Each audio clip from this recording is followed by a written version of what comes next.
Delegation, the sexiest word tossed around on these internet streets. Every entrepreneur hears about the importance of delegating work to your team, but no one talks about what that actually looks like.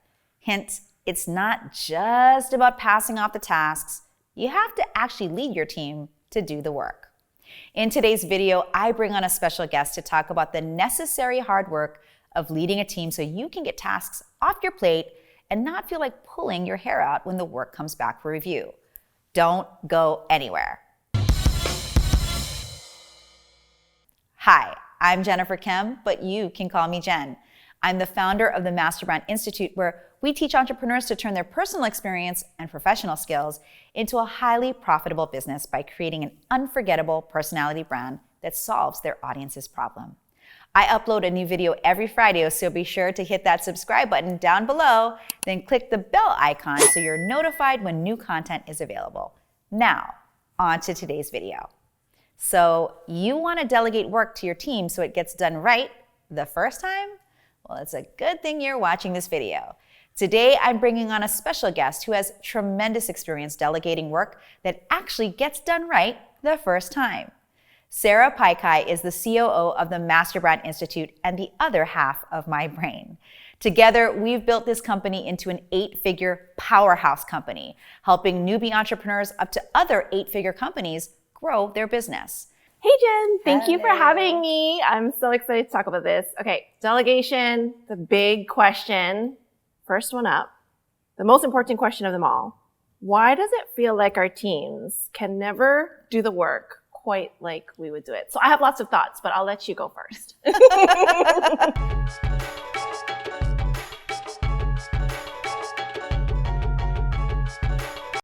Well, first of all, I think what I've learned is that I have to get over that because nobody is ever going to know everything that we know. What?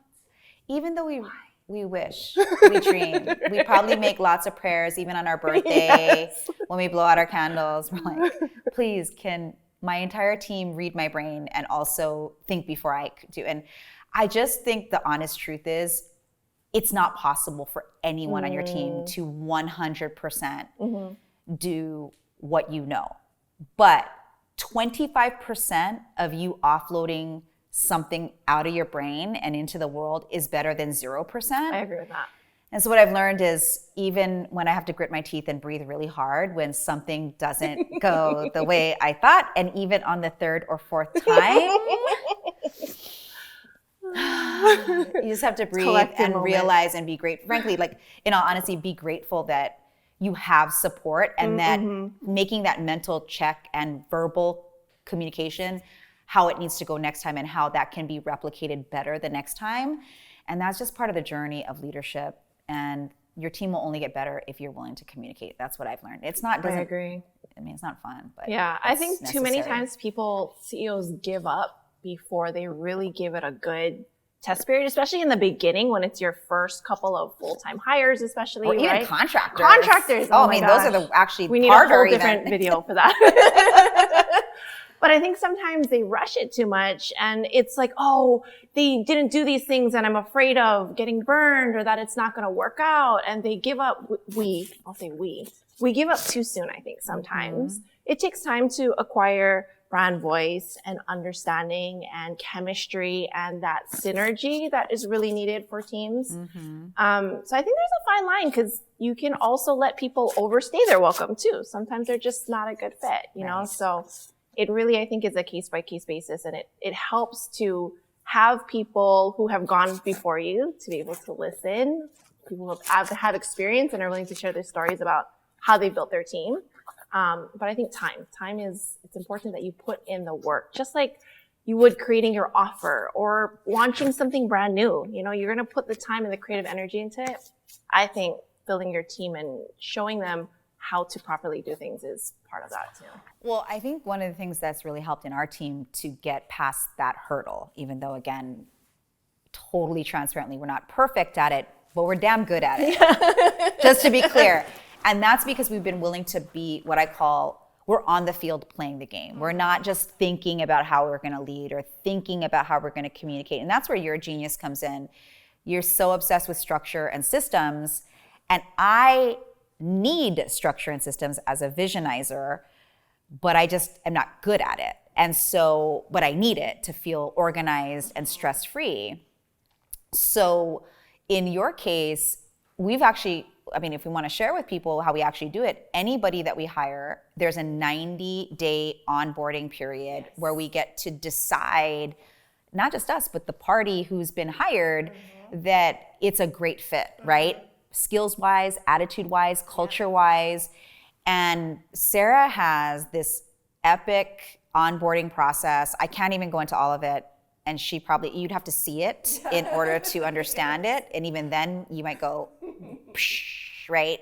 Your head might explode in all the great ways possible. But it's like all managed in a system. We use Teamwork PM for our project management system. If you're watching, you might be using Asana or Trello or Basecamp, right? And so we'd use those systems to manage and communicate and even to manage hours work to see where they're spending their time, energy, and money. And that's all because we've learned together that communication is everything. 100%. Right? 100%. I think it's the number one thing. Yeah. And I have a little secret that I'm going to let you guys in on that I do. Although it is a 90-day test period, I actually have a task that comes up 45 days into the work that we did together. And it asks me, is this person contributing to the company culture? And is it helping everyone on our leadership stay in their pocket?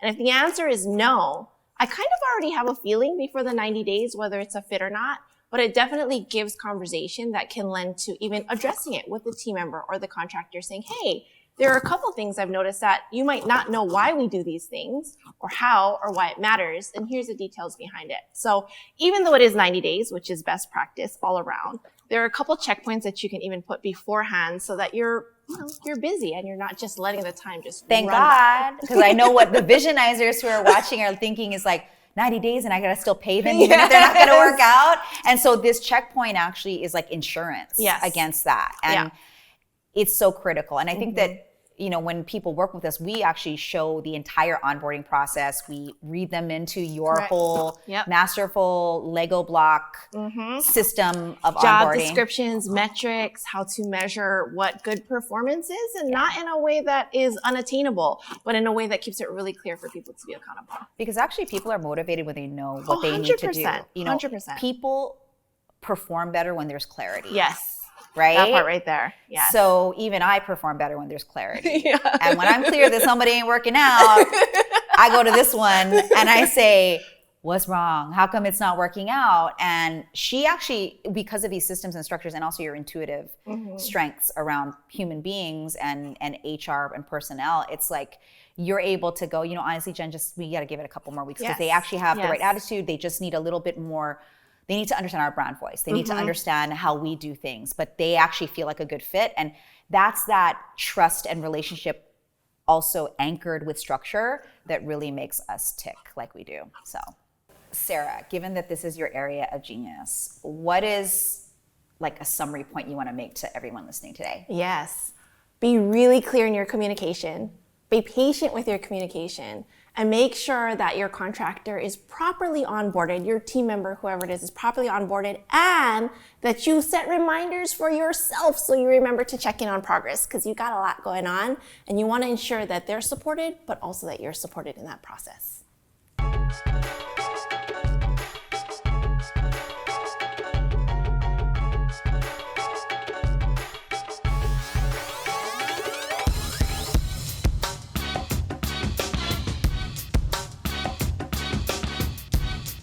Now, we answered some questions and talked about our thoughts on delegation. However, we want to answer your questions. Every month, Sarah and I host a small, intimate Ask Us Anything CEO Circle. It's an informal session where we share our wisdom and insights of being the CEO and COO of an 8-figure company that has helped dozens of others do the same. It's free and super low-key, so there's no pretense or posturing. Instead, we just want to share our wisdom with other entrepreneurs who are committed to being the CEO of their life and business. You can learn more using the link in the description below. And that's it. If you found value in this content, please be sure to hit the thumbs up button below so we can get this video in front of more women leaders who want to become the CEO of their life and business. Be sure to also hit the subscribe button and the little bell so you're notified when new content is released. I'm Jen Kem, here to help you get seen, heard, and paid for the unique value you bring into the world. Until next time.